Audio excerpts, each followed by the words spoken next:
Hey, welcome to Reset Me, and I am so glad that you are here together with us. I want you to know something incredible.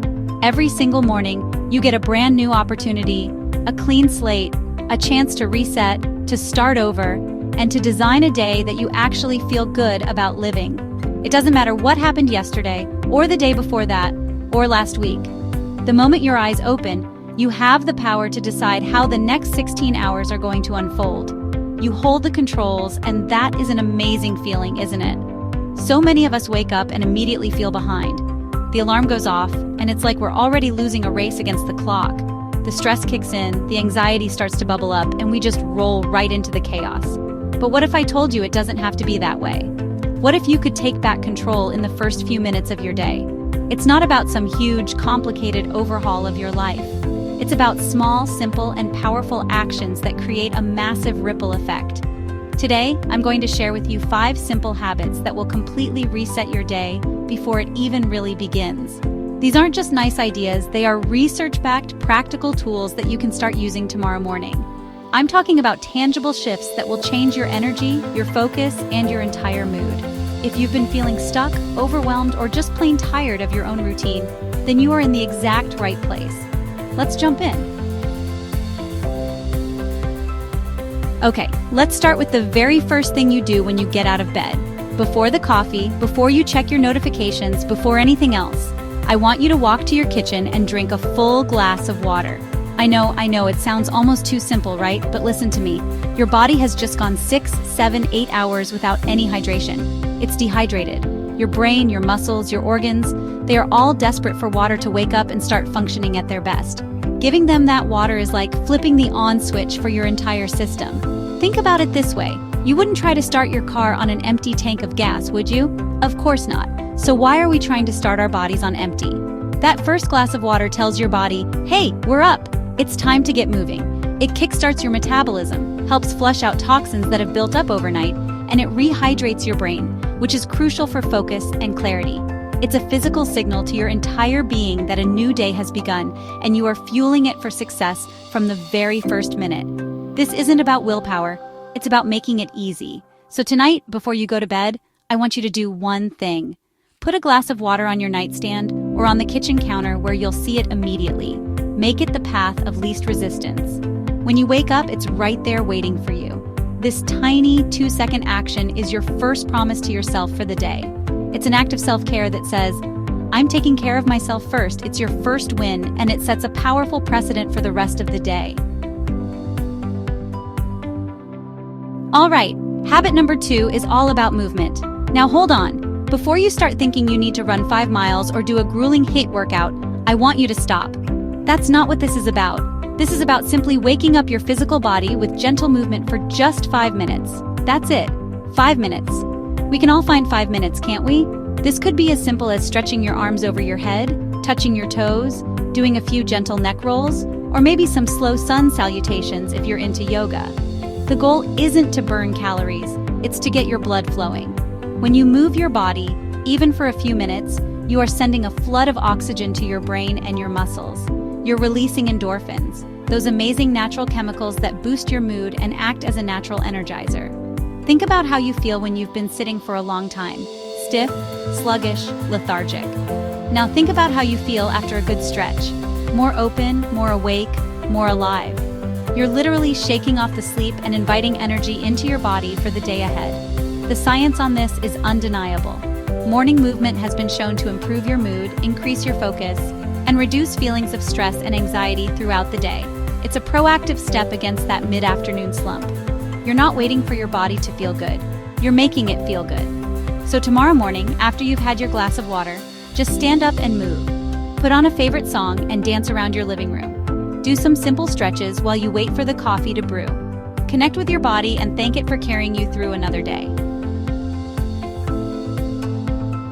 Habit number 3 is where we tackle the mental game. It's about practicing mindfulness. Now, this word can feel intimidating to a lot of people. It might conjure up images of sitting in silent meditation for an hour, and your brain is screaming, I don't have time for that, I get it. But mindfulness at its core is simply about being present. It's about taking a moment to check in with yourself before the world starts demanding your attention. It's about grounding yourself in the here and now, which is the only place you have any real power. So what does this look like in practice? It can be incredibly simple.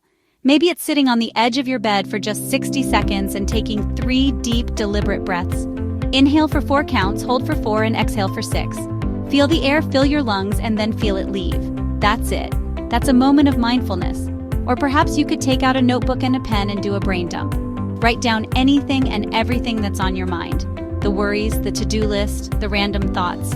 Get it out of your head and onto the paper. This practice is your anchor. The rest of your day is going to be filled with emails, requests, problems to solve, and other people's agendas. Your phone is waiting to bombard you with notifications and bad news.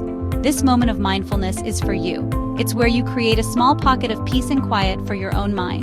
It lowers cortisol, the stress hormone, and sets a calm, positive, and intentional tone for everything that follows. You're not reacting to the chaos. You're starting from a place of centered calm. Okay, you've hydrated your body, you've moved it, and you've centered your mind. Now it's time for habit number 4, setting your intentions.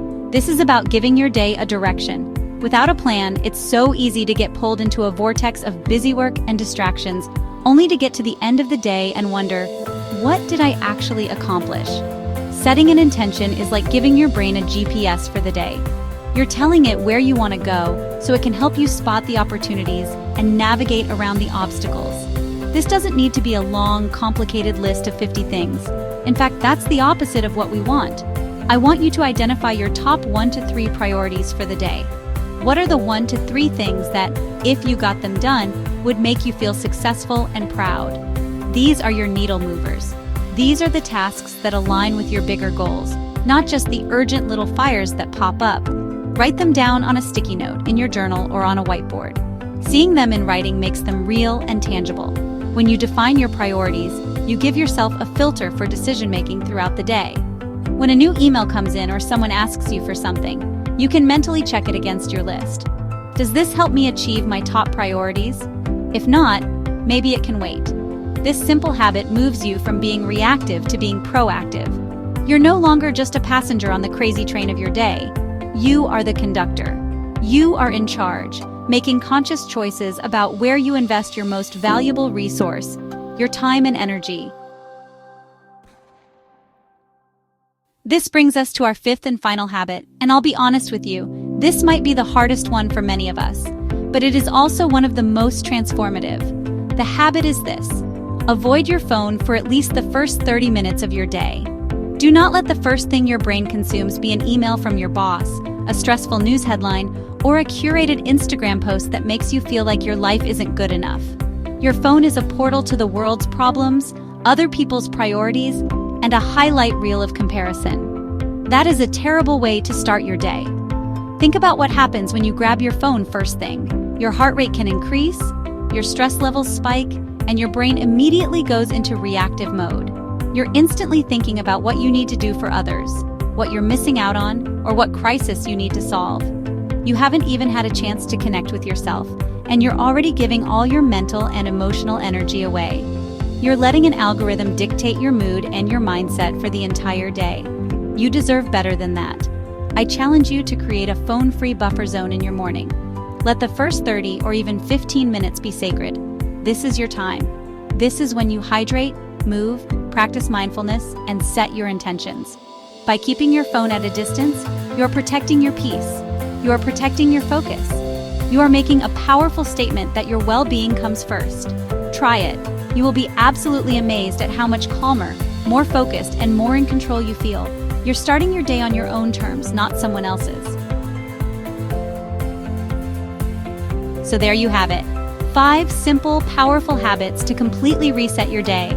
Hydrate, move, be mindful, set intentions, and avoid your phone. None of these things are rocket science, are they? But when you stack them together, they create an incredible foundation for a day filled with purpose, energy, and positivity. The best part is, you don't have to wait for some perfect moment to start. Your opportunity to change everything begins tomorrow morning, the second your alarm goes off.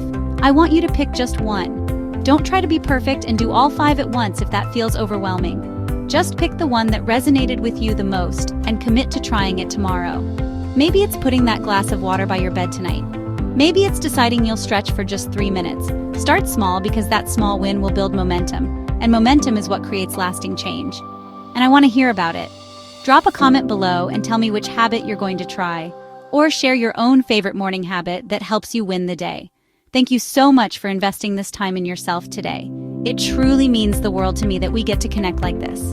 If you found this helpful and you want more practical, no-nonsense tips to help you create a life you love, make sure you hit that subscribe button. Remember, you are one decision away from a totally different life, and that decision can start tomorrow morning. Thank you, and we see you in the next video.